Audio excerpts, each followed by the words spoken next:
Dean Wright is a Democrat. He's a former CIA officer, and he joins us tonight.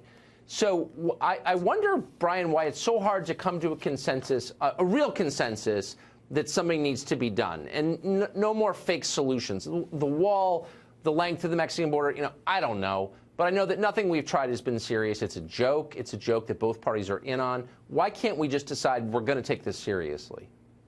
Because I think fundamentally each side has reasons not to take it seriously, right? So look, we have 1,000, right? We have 1,000 to 3,000 people who cross the southern border every single day. Now, that should be a starting point to say what we're doing now isn't working. Now, the Democrats are proposing $1.3 billion, just like they did last year and the years prior. What that tells me is my party is saying, look, let's just keep doing business as usual, even though business as usual is getting us 3,000 people across the border every day. Now, that's just crazy. Now, everybody watching this program, and most reasonable people will say, why are we doubling down on stupid?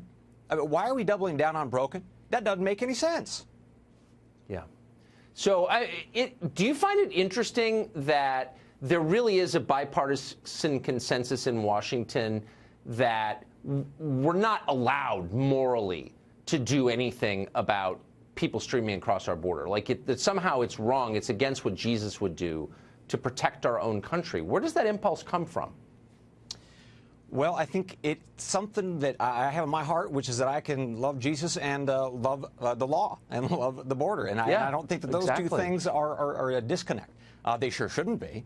Right. So why are people using those kinds of talking points? Look, it's about inflaming passions so that we don't focus on facts. Right. Because if we talk about America is Nazi Germany and we talk about that Trump is Hitler, then we don't really focus on the fundamentals, which is we got a lot of people coming across the border, most of whom do not speak English, most of whom do not have a high school education, who will be a net drain on the economy. That is a tough series of facts for anybody to have to deal with and to acknowledge and to be honest about. That's especially true for the Democratic Party, which, let's be very, very clear here, in the past 5 years, we've gone from being pretty normal about most border solutions to being absolutely crazy, where we have people in our party who openly advocate for open borders.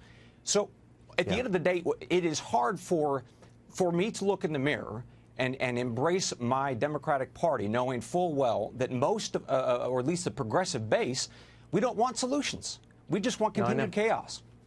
I feel the same way. Bryan Dean Wright, thanks a lot for coming on tonight. Good to talk to you. Sir.